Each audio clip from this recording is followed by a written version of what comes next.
Una vez revelados los misterios de la combustión en los motores de gasolina y diésel, en esta unidad vamos a ver cómo llega la mezcla aire-gasolina a las cámaras de combustión, cómo se quema y cómo se eliminan los gases de escape.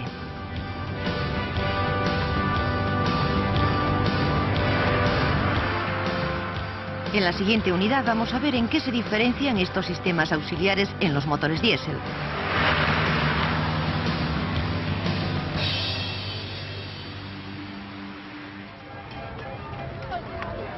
En los años 80, los sistemas auxiliares de los motores de gasolina han sufrido grandes cambios. Hasta entonces, los sistemas de admisión, carburación, bobinas de encendido y distribución eran en gran medida iguales que en los primeros motores de combustión interna.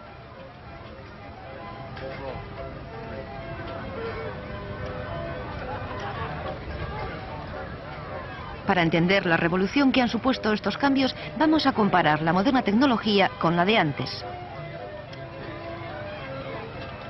Veremos los sistemas de entrada del combustible, del aire, los sistemas donde se mezclan ambos, los de encendido y escape, viendo en cada caso cómo ha cambiado el concepto antiguo por lo nuevo, cómo lo nuevo ha mejorado lo antiguo. Empezando por el combustible, todos los vehículos necesitan un depósito de combustible. Por razones de seguridad, ese depósito está situado lo más lejos posible del motor.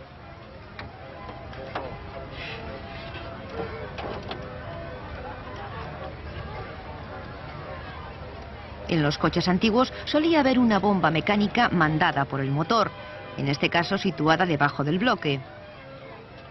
La bomba absorbía gasolina del depósito y la mandaba donde tradicionalmente se mezclaban la gasolina y el aire, el carburador.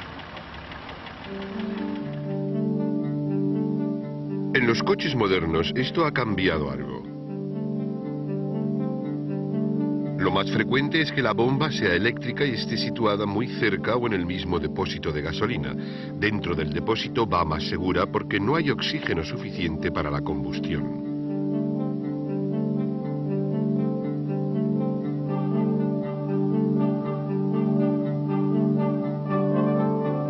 La gasolina se bombea por un tubo primero hasta un filtro que retiene las partículas.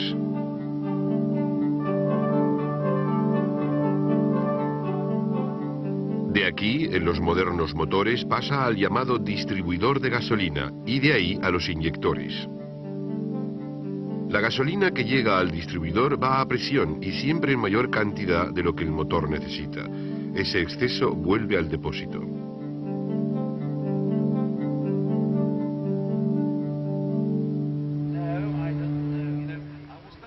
El aire que necesita el motor era absorbido por los pistones al desplazarse hacia abajo. Primero pasaba por un filtro que eliminaba cualquier partícula y de ahí al carburador, donde mezclado con la gasolina pasaba a las cámaras de combustión.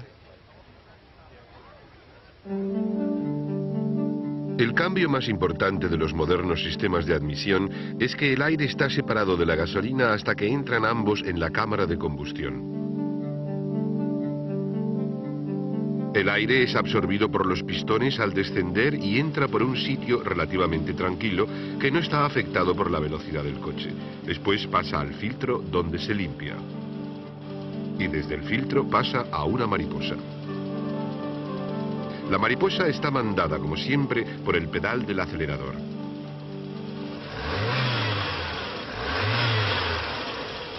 La posición de la mariposa regula la cantidad de aire que pasa, aunque también es importante la fuerza de absorción del motor.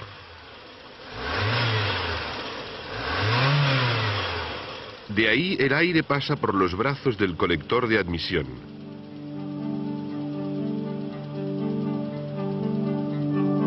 Y es canalizado a las válvulas de admisión de cada cilindro.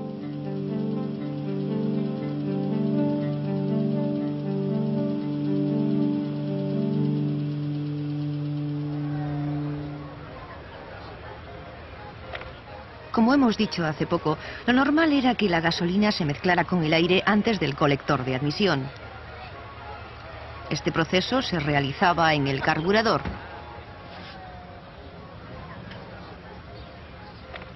La gasolina pasaba de la bomba a una cuba o mini depósito que había en el carburador. En esta cuba, que tenía un flotador, se regulaba el nivel de gasolina en un tubo con forma de U, que iba hasta un agujero por donde entraba el aire al motor. La parte superior del tubo quedaba algo por encima del nivel de la gasolina en la cuba.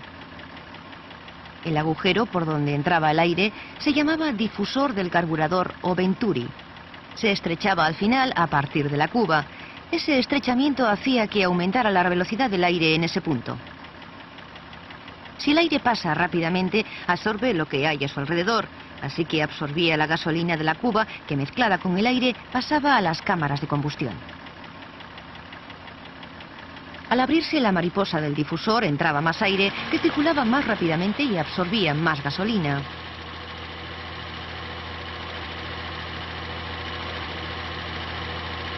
Pero hay algunas cosas importantes que el carburador no podía hacer, así de sencillo.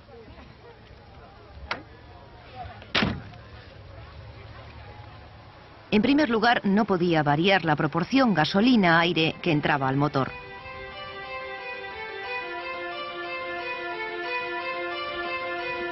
Cuando un motor de gasolina está frío, requiere para arrancar una relación gasolina-aire de 1:1. Para llegar a esta proporción se usaba el llamado starter, que limitaba la entrada de aire y al mismo tiempo aumentaba la de gasolina.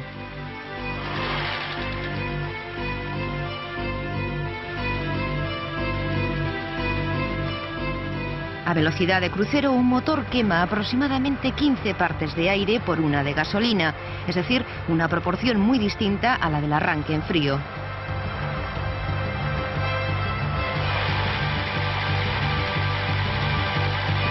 Y cuando acelera, la proporción vuelve a variar hasta 12:1, es decir, una mezcla más rica que a velocidad de crucero.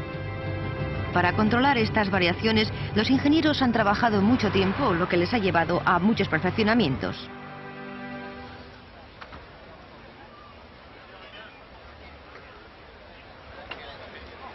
Los carburadores de chorro fijo llevaban varias bombas para variar la cantidad de gasolina que se mezclaba con el aire. Los de chorro variable trataron de regular la cantidad del aire además de la gasolina. Otros diseños más sofisticados son los carburadores de doble cuba o de doble estrangulador, o los llamados carburadores mixtos. Pero todos se basaban en una corriente de aire que se mezclaba con la gasolina, lo cual solía ser impreciso. En un motor moderno, el combustible llega a las cámaras de combustión sin mezclarse con el aire. Ya no se instala el carburador tradicional. En su lugar se usan inyectores, unos pequeños pulverizadores electrónicos que proporcionan en cada momento la cantidad exacta de gasolina.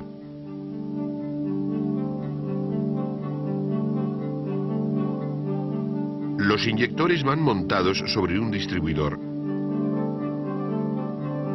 que va sujeto al motor, cerca de las válvulas de admisión. La gasolina llega al distribuidor a presión y cuando el inyector se abre, la gasolina pasa del distribuidor directamente a las válvulas de admisión, por donde pasa también el aire.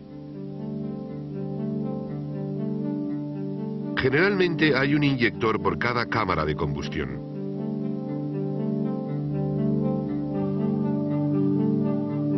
El colector de admisión, que como hemos visto canaliza el aire a cada cámara de combustión, va unido directamente al distribuidor.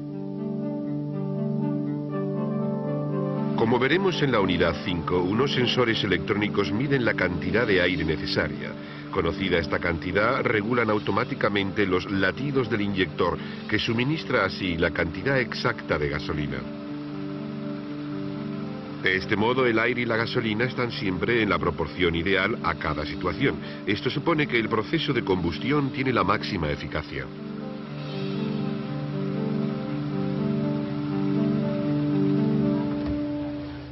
La combustión de la gasolina es una potente reacción química, pero el motor de gasolina necesita algo que la provoque en el momento exacto.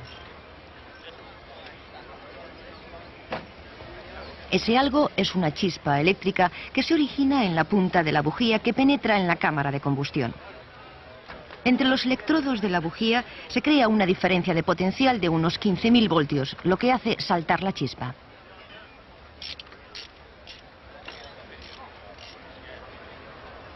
Pero ¿cómo una batería de 12 voltios es capaz de generar un voltaje tan alto? En los coches antiguos, el sistema llevaba otros dos componentes, el distribuidor y la bobina. La bobina, basada en el electromagnetismo, consistía en dos hilos enrollados alrededor de un núcleo de hierro. El primero formaba parte del circuito de baja tensión de la batería, llamado circuito primario, que pasaba luego por el distribuidor. En el distribuidor, el circuito pasaba por unos contactos especiales o platinos. Cuando los platinos se abrían, el circuito eléctrico se interrumpía momentáneamente.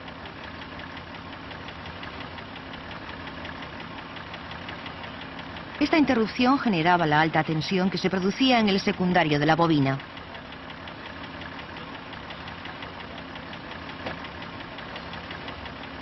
La tensión volvía al distribuidor y era enviada a cada bujía por un rotor y 4 cables de alta.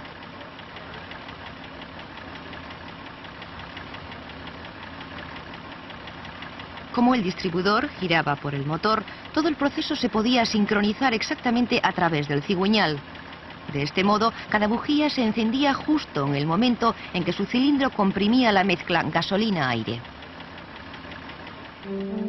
Aunque el sistema era eficaz, todavía se instala en algunos coches nuevos, se basaba en componentes mecánicos movidos en perfecta armonía, pero el desgaste podía acabar fácilmente con esta armonía. Los modernos sistemas de encendido se basan en la electrónica. Sigue habiendo bujías. Sigue habiendo cables de alta de las bujías.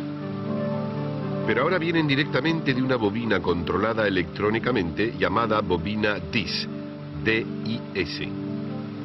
No hay distribuidor que mande alta tensión a cada bujía en el momento oportuno. Esta función la realiza la bobina y un módulo electrónico, en este caso llamado E-DIS4.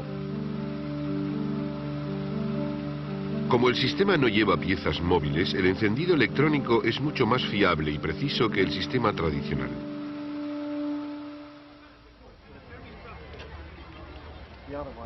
Los residuos de la combustión, expulsados de las cámaras por la embolada de los pistones, podrían salir sencillamente al motor. Pero están calientes, huelen mal, son venenosos y podrían entrar en el compartimento de pasajeros.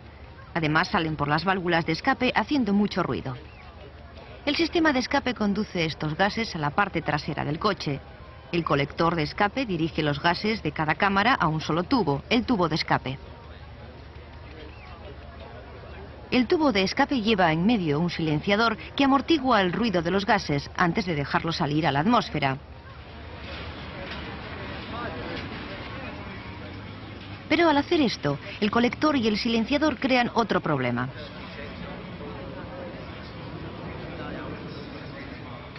Ofrecen mucha resistencia al paso de los gases que salen del motor. Esto puede reducir su potencia muy sustancialmente y aumentar su consumo.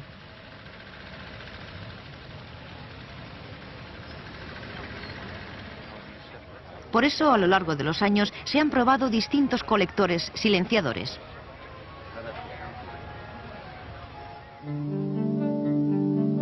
Los modernos motores resuelven el problema dejando que los gases de escape circulen libremente.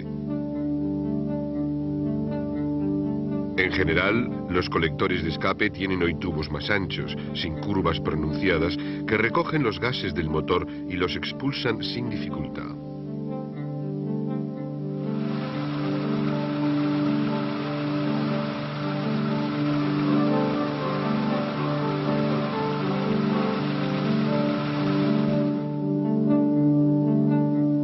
El tubo de escape, con frecuencia más de uno, que sale del colector, tiende también a ser más ancho.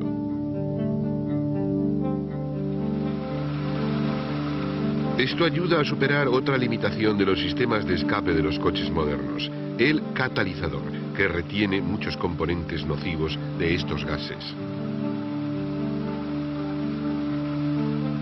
Sigue habiendo un silenciador, o silencioso, como se le llama a veces. Incluso hay coches que llevan dos. Uno puede ser de absorción, un tubo perforado encerrado en un material insonorizante que amortigua las pulsaciones de los gases.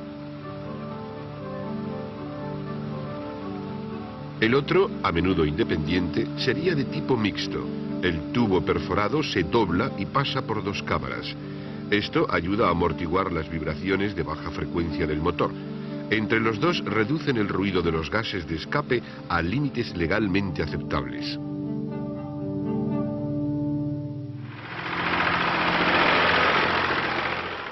En la quinta unidad de esta serie vamos a ver los sistemas auxiliares de un motor diésel. Después examinaremos los problemas de las emisiones de escape y los pasos que se están dando para resolverlos. Vamos a ver la conversión de un coche a gasolina sin plomo, la introducción del catalizador y otros sistemas menos conocidos para eliminar las emisiones de escape y otras que se producen en el vehículo, antes de pasar a las necesidades de servicio.